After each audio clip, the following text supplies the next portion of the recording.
یه ترافل برانی که هم سالمه، هم شکلاتیه، هم بدون شکره، دوست داری در کمتر از 3 دقیقه آموزش ببینی؟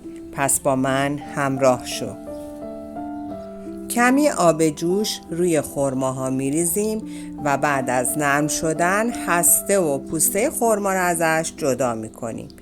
سپس کره بادوم زمینی و شکلات بنماری شده را به خرما اضافه میکنیم و با لیسک هم میزنیم تا یک خمیر صاف و یک دست به دست بیاد.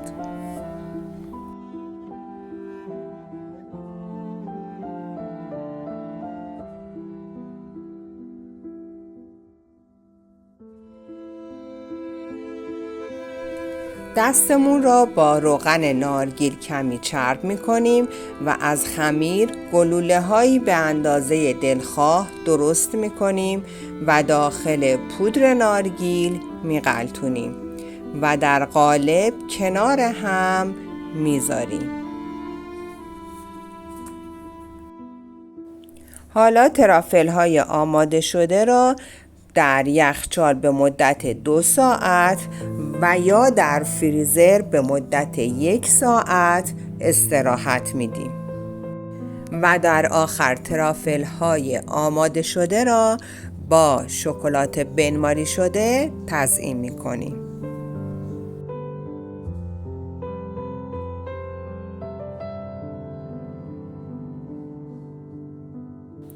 ترافل برانی بدون شکر و شکلاتی ما آماده است. نوش جان.